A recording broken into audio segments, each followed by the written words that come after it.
तेरे पिताजी मिलेंगे, उनके चरणों में साष्टांग प्रणाम करना। है भैया इतना समर्पण किसी नारी के अंदर? है इतना समर्पण? खरी कोटी चार सुना देंगी, लेकिन सुनीति और ऐसी ही नारियों का इतिहास बन के तैयार हो जाता है, जिसे हम तुम भविष्य में सदियों तक गाते रहते हैं। ऐसी नारियों का इतिहास बनता है साहब। ध्रुव ने माँ के पैर छुए, छोटे से 5 वर्ष के, और चल देते हैं। सुनीति भगवान से प्रार्थना कर रही है, भगवान पहली बार मेरा बेटा अपने पिता के पास जा रहा है, कोई ऐसी अनहोनी न हो जाए कि इसके अंदर नफरत का बीज उपज जाए, कोई ऐसी अनहोनी न हो कि इसके दिल को ठेस पहुंचे। मेरे बच्चे की रक्षा करना प्रभु, इसे संभालना। ध्रुव महाराज बड़े हंसते उछलते कूदते, मैं मिलूंगा आज पिताश्री से, उछलते कूदते सभा में। अभी सभा में प्रवेश नहीं किया, बाहर जो सैनिक खड़े थे ना वहां पहुंचे, और जैसे ही बूढ़े बूढ़े जो सैनिक देखे तो माँ ने कहा था प्रणाम करना है, हाथ जोड़े। मैं सुनीति का बेटा, मेरा नाम ध्रुव है, मैं प्रणाम करता हूँ। आज देख करके ध्रुव को सैनिक वो भी रो पड़े। अरे अभागे राजा, ऐसे ऋषि जैसे बच्चे को तूने त्याग रखा है।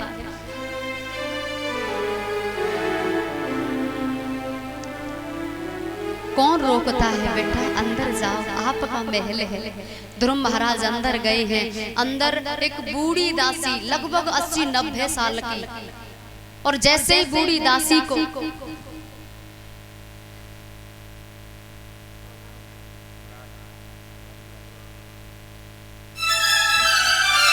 श्री मुरारी भगत जी और उनके साथ में स्वागत कर रहे हैं, जोरदार तालियां इनके लिए। भगवान खुश बनाए रखे, सभी मनोकामनाएं पूर्ण हो, धन दौलत से भंडार भरी रखे, सुख समृद्धि दे परमात्मा। बोली भक्त वत्सल भगवान जय हो। बूढ़ी दासी को जैसे ही देखा तो ध्रुव ने नन्हे नन्हे हाथ जोड़े और कहा, माई माई, मैं सुनीति का बेटा हूँ माई, मेरा नाम ध्रुव है, मेरी माँ को तो तुम जानती होंगी ना। बूढ़ी दासी रो पड़ी और गोद में लेने के लिए बड़ी उतावली हुई, लेकिन सुरुचि के भय से गोद में नहीं लिया, क्योंकि पता चल गया तो कल ही मुझे काम से निकाल देगी। इतना भय था सबके अंदर। माई, पिताजी कहाँ हैं? आगे है। आगे थोड़ा और गए हैं तो एकदम सभा में चकाचौंध छा गया। ऐसा लग रहा है कि कोई दिव्य आत्मा आज सभा में प्रवेश कर रही है। महाराज पर रहा नहीं गया, गद्दी से उतर के आए, और जैसे ही आए ध्रुव ने अपने पिता को देखा, पहली बार जीवन में अपने बाप को देखा तो साष्टांग चरणों में गिर पड़े और रो करके बोले, पिताश्री मैं आपका बेटा।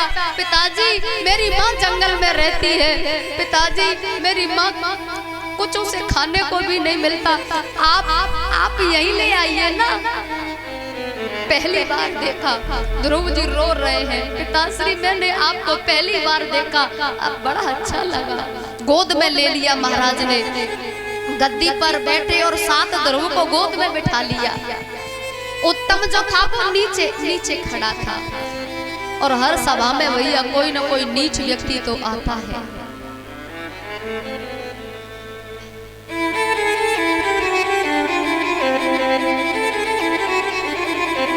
श्री लक्ष्मण सिंह कुशवाहा जी, इनकी तरफ से सबका स्वागत और 101 रुपए से स्वागत कर रहे हैं। जोरदार तालियां इनके लिए। भगवान खुश बनाए रखे, सब मनोकामनाएं पूर्ण हो, धन दौलत से भंडार भरे रहे, सुख समृद्धि दे परमात्मा। बोली भक्त वत्सल भगवान की जय हो। हर सभा में कहीं न कहीं एक आध नीच व्यक्ति होता है, और नीच व्यक्ति की पहचान क्या है? जो काऊ की देखे विपत्ति खुशी हो, मानो जग नृपति, किसी के दुख को देख करके हंसे ये नीच की पहचान है। किसी के विपत्ति को देख करके हंसे ये नीच की पहचान है। और किसी के सुख को देख करके रोवे भैया ये भी नीच की पहचान है। भाई भगवान ने जिसको जो दिया है वो दिया है। एक व्यक्ति ने जाकर के सुरुचि से कह दिया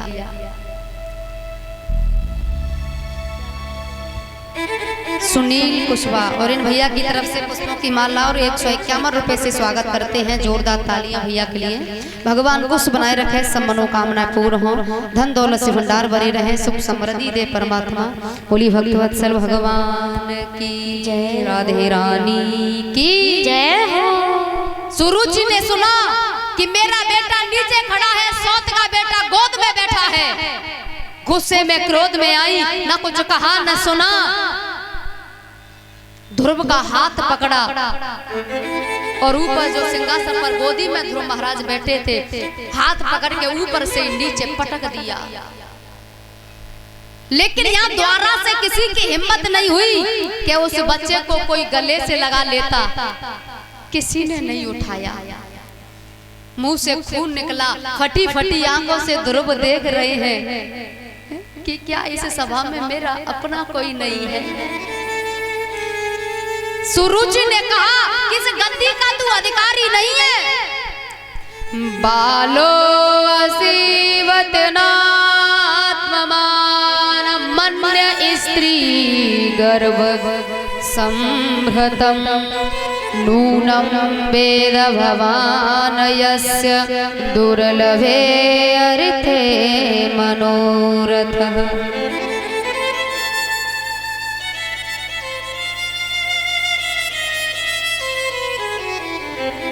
और माता जी की तरफ से भी स्वागत, जोरदार तालियां। भगवान कुश बनाए रखे, सब मनोकामनाएं पूर्ण हो। अन्य स्त्री के गर्भ से तूने जन्म लिया है, अगर मेरे गर्भ से पैदा होता तो इसका अधिकारी तू होता। और सुन, तू इस पर बैठना चाहता है तो जा भजन कर, भगवान से वरदान मांग कि तू मेरी कोख से पैदा हो, तब इसका अधिकारी बन सकता है।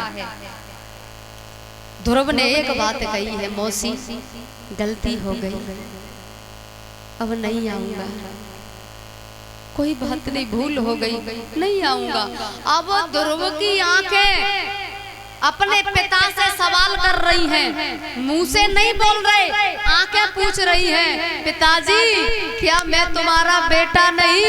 क्या मेरी माँ तुम्हारी पत्नी नहीं? मुझे धक्के मारकर यहाँ से तिरस्कार किया जा रहा है। क्या आप राजा हैं, इतना भी नहीं कर सकते?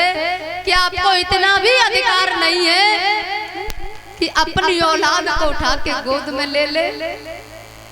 आंखें सवाल कर रही हैं। ध्रुव महाराज वहां से चले, माँ के पास आए रोते रोते। माँ ने पूछा क्यों रो रहे हो? तो ध्रुव महाराज रो रो के अपनी माँ से कह रहे हैं, ये भजन हर किसी को आता है, मेरे साथ सब भाव से गाएंगे। रोए रोए कहे ध्रुव महाराज, मैया मोए मौसी ने मारो। रोए रोए ध्रुव महाराज, मैया मोए मौसी ने मारो। रोए रोए ध्रुव महाराज, मैया मोए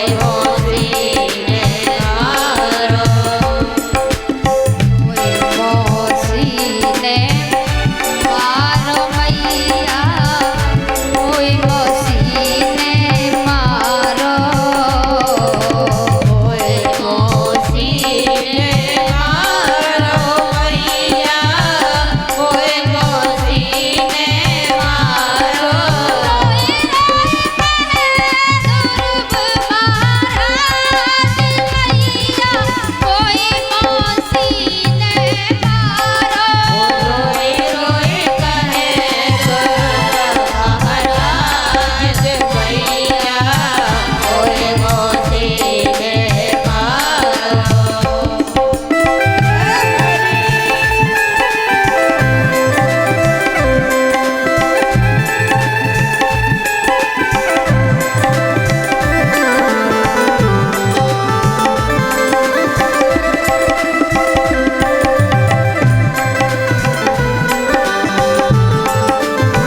के भरे हैं। क्यों रोता है संसार के पिताओं के लिए?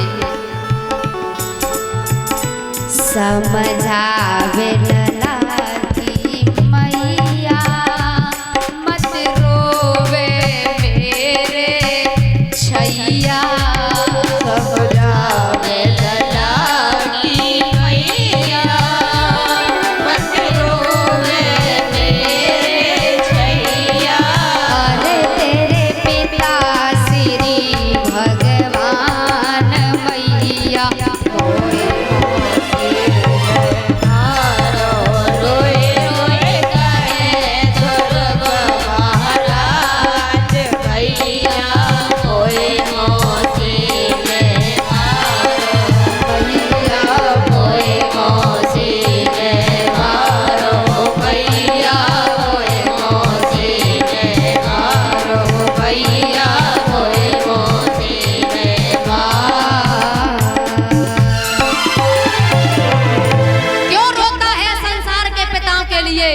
और सुन, मौसी ने कहा है तपस्या कर, सही तो कहा, साधना कर, तपस्या कर, फिर तुझे उसकी गोद मिलेगी जिसकी गोद में ये पूरा संसार खेलता है। माँ मैं जा रहा हूँ। माँ डर गई, अभी नहीं बड़ा हो जाए तब। बोले बड़ा हो गया मैं, बस आशीर्वाद दे दे। अंदर से माँ रो पड़ी, आंसू बाहर से नहीं दिखाई। क्यों? बोले छोटा है। मैंने तो सोचा था कि ये बड़ा होकर के कहेगा, लेकिन अभी 5 वर्ष की अवस्था है। देख के ध्रुव ने कह दिया, माँ तेरे चरणों की सौगंध, यदि तूने आज्ञा नहीं दी तो प्राण त्याग दूंगा। 5 वर्ष की अवस्था, सोचो वहां तक बुद्धि पहुंच नहीं पाती है। लेकिन ध्रुव माँ आशीर्वाद दे। पीठ फेर के माँ रोने लग गई। मैं तो कब की मर गई होती, लेकिन इसके सहारे से मैंने जीना शुरू किया और ये छोटी सी अवस्था में छोड़कर जा रहा है। माँ ने दिल पर पत्थर रख के उसे आशीर्वाद दिया है। बेटा बेटा तू जा संग में, दुआ हमारी है। आशीर्वाद है जा, लेकिन एक बात है बेटा, माँ का नाम खराब मत कर देना। तुझे जाना है प्रभु को पाना है, तुझे जाना है प्रभु को